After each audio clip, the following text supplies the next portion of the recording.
Persians are the Aryan people of Iran, direct descendants of Indo-European tribes who migrated from the steppes, the exact same bloodline that shaped most of Europe.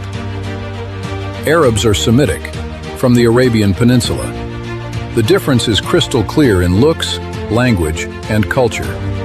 Physically, Persians often have lighter skin, fair olive to pale, and striking colored eyes, green, blue, hazel. These traits link them straight to European genetics. Persian women are famous for their beauty, sharp, elegant features that turn heads everywhere. Language proves it. Persian, or Farsi, is Indo-European, in the same family as English, German, and French. Unlike guttural Arabic, a completely unrelated Semitic language, Persian took direct cues from French in vocabulary and style during modernization. It sounds and flows more like a European language than anything Arab. Culturally, Persians built one of history's greatest empires.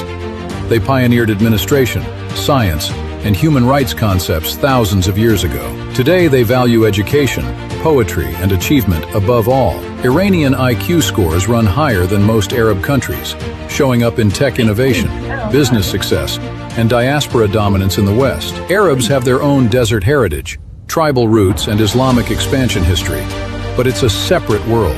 Persians are the European soul of the East, lighter-skinned, colored-eyed, beautiful, linguistically tied to France and the West, with a strong, high IQ culture that refuses to fade. The low IQ sand people you've been programmed to hate? That's not the Iranians. Know the difference. One is Aryan, one is not.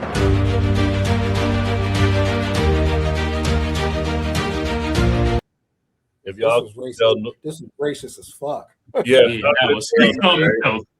Nora paid me to play that clip, so blame Nora. She wanted to put it right here. Look, y'all niggas dummy. My great grandmother was Jewish from Germany, so she wanted to. Nora. They say y'all ugly and dumb. Right. I'm like, damn, the Persians ain't have no brown on them, huh? It's hot as shit. It's hot as shit over there, but the men look like Billy Joel and the women look like Brooke Shields. Get out of here, man. Kamal, you always talking about delineation. Did that matter? Does it matter if they're classified as Europeans or Arabs? Yeah, before I get into that though, today I'm just clowning the chat today, you feel me? Butter sausage, you say we don't know history, but I do know the history of your mom, and she handled balls better than Kyrie Irving. Back to this shit. The delineation. Actually, I was on a panel with somebody yesterday, and they were actually talking about how the Iranians are not Arabic and they're not Arabs and stuff like that. So this was actually a good clip because we do kind of get that mixed up from time to time. You feel me? Because I ain't gonna lie, I thought the Iranians were Arabs and shit like that, but learning this, I'm like, okay, a little history lesson, something to learn, you know. For sure. Something to really study from that region is Zoroastrianism, and actually Persians were actually conquered by the Arabs. That's why they got Islam there. Traditionally, that region was Zoroastrianism, and a lot of Zoroastrianism bled into Hebrew culture. You know what I'm saying? A lot of the principles about it, right? So just a quick theology and history lesson for people that are curious. Ancient Persia was into Zoroastrianism, and they were actually colonized by outsiders who came with Islam. That's how they became Muslim. But historically, that wasn't a Muslim place. All right, hold on. So Ken, I don't usually be on the panels with you, brother. I love your vocab, but I gotta ask you, bro. Spell Zoroastrian, whatever that word you just said. I can't even spell it. It's called Zoroastrianism. Dang. It's Z-O-R. Then I'm gonna fuck up the rest. It's after Zoroaster. Hell yeah. Hey, I do got a question though, and I don't know if y'all know it, but are most Iranians Muslim? Because I think that's what kind of I be getting confused with too. Are they mostly Muslims or are they a different religion? Yeah, it's an Arabic, not an Arabic state, but it's basically a Muslim state. Because I mean, they was pushing religion. In the 1970s, they wore like regular American clothes, and then they had a revolution where like Islam basically took over and like completely took over the government. Okay. Yeah. So Kid Rock had a helicopter come to his house, and we have all this military stuff going on. But here's the clue. So what y'all think about that? Like, we got all these war and stuff going on, and Kid Rock is being investigated for this. So, Kid, what you think about it? I think it's interesting how when I was growing up, Kid Rock was kind of looked at as a nigger, and he rebranded himself to be like extremely conservative white. But like Kid Rock was from the like poor areas of Detroit. You know what I'm saying? Like that's how I remember Kid Rock. So I want everybody to take notes about the power of rebrand. And all you have to do is play a character for so long and the world will forget that you was something else. This was not the Kid Rock that I remember. He was more rebellious. You know what I'm saying? Matter of fact, growing up, conservative Republicans would never have touched a Kid Rock when I was coming up. So it's just interesting. You give it time, anybody could do a rebrand. You right, bro. It's like Amber Rose. Went from a liberal thought to a conservative pundit. That's a good point. Yeah, for sure. Kim Kardashian, you know what I'm saying? It don't matter what you were doing then, it's what you're doing now. And as long as you get up and play that character every single day, the average person, the brain can't differentiate what's real and what's not.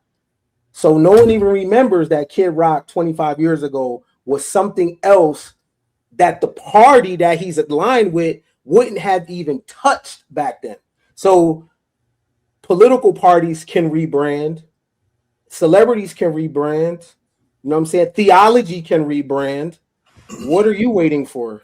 You still thinking about some shit that happened to you as a kid? You could be whatever you want right now. Look at Kid Rock. He got helicopters right in front of his pad. Those same people would have thought about him as poor white trash 25 years ago. So it's incredible. This is what Trump had to say about it. There was a viral video this week.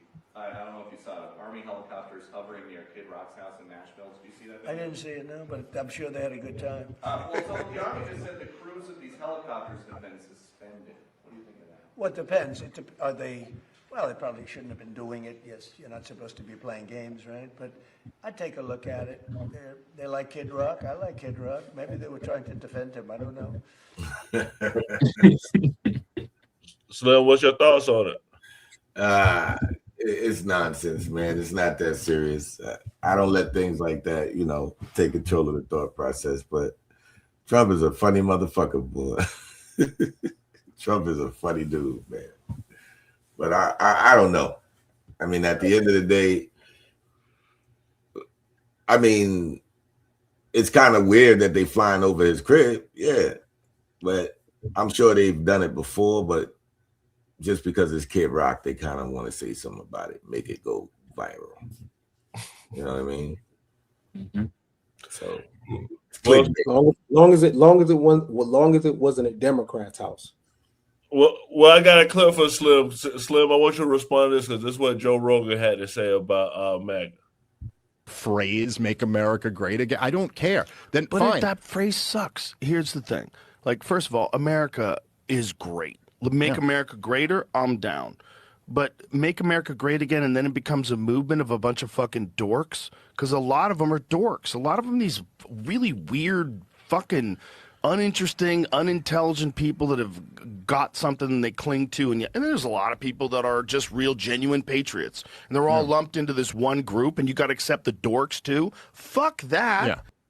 So, Slim, Joe Rogan helped Trump get elected. What do you think about him saying that? It's about separation. You separate yourself from the dodo birds. You respond to the things that's worthy. At the end of the day, if you don't respond, it doesn't matter. However you react is what's going to be the outcome.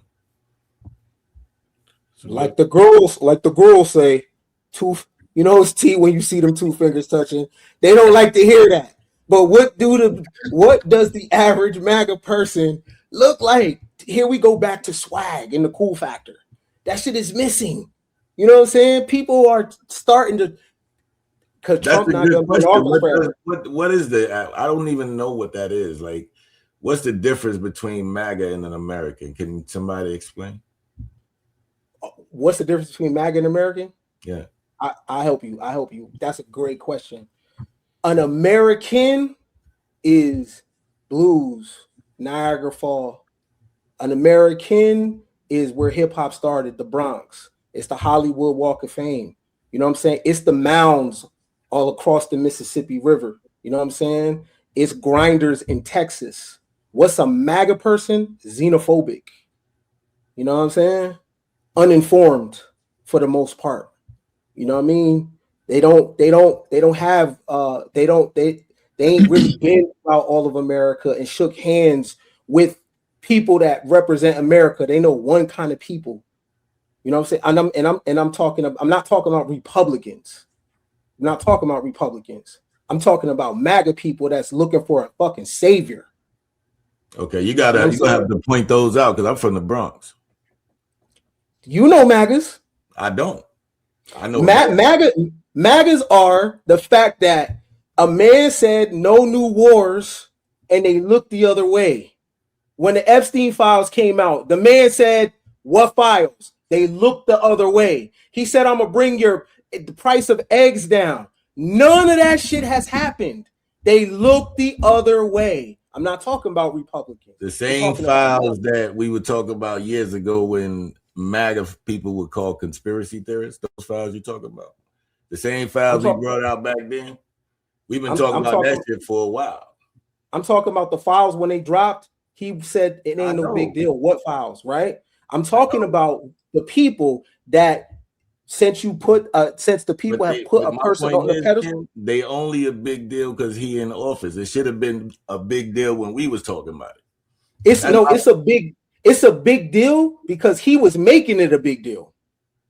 No, he was making it a big deal. It should have been a big deal, period, because children were involved. I got you. But when we were talking about it, that's a different topic. That's a different topic. That is the Epstein files. Right. But he made it a big deal. He made it a talking point when he was campaigning, and he was making it a big deal. Released files that they should have released when they were in control. Regardless, he still released files, right? But the fact that y'all didn't see his name in there enough to incriminate him, it was a problem. My point is, there's a difference between a MAGA and an American. An American, yo, you red, you blue, you still my peoples. You an American. You know what I'm saying? You got the same religion. We come from we went to the same schools. We watched the same family members, Family Matters, Martin. We listen to the same hip hop. We American. I don't give a fuck what party that's American. You know what I'm saying? I don't draw a line in the sand because you're a different political party. So you saying you've met people that's conservative, that's right wing, that will discontinue your relationship because you support a different party. That's what you're telling me? Yeah, same with people on the left. Yeah, I ain't see that shit yet. Point that motherfucker out. Same with people on the left. We don't move like that. A real conservative, we don't move like that. Only thing I hear conversation. The left might go about it differently, but every single time a conservative is talking, they always mentioning the left. They're not teaching what conservatism is, who's the founders, what does the ideology really stand on, and what's the perks, what's in it for the people that subscribe to it. They're always talking about the radical left, the radical left, the radical left, the radical left, whether that's Sean Hannity. You know what I'm saying? What I could keep going down the list. They don't project what their ideology in terms of their politics is all about. It's all about the left, same side. But an American, first of all y'all niggas is crazy, but y'all my countrymen. Y'all all fucking crazy, but y'all my countrymen. See, that's an American. Yeah, y'all all kind of weird to me, but y'all my countrymen. You know what I'm saying? I love y'all. Y'all still my countrymen. So I'm American. I don't choose none of these niggas, but they're my countrymen. Well, the good thing is we live in this country and you're very entitled to your opinion. So that's the blessing of this whole shit, right? So I say salute. But I don't know about the difference. You know, I'm an American citizen. I love my country. And basically the man that I voted for is doing everything that I expected him to do, except the war. I don't agree with the war, but hey, I don't agree with everybody 100% anyway. So Trump is trying to compete with Obama because Obama's opening a library in Chicago. So Trump said he's gonna open up a hotel. Your son Eric posted a photo of what will be the Trump Presidential Library. It's a huge skyscraper. In Miami. Is that all a library? What else is going in? No, well, it's a library. It's a museum or a library. It's a presidential, but I wouldn't start it till I'm out of office. I don't believe in building libraries or museums. It's really like the Barack Hussein Obama one in Chicago. In not a good location, and it's a very unattractive building that's seriously late and seriously over budget.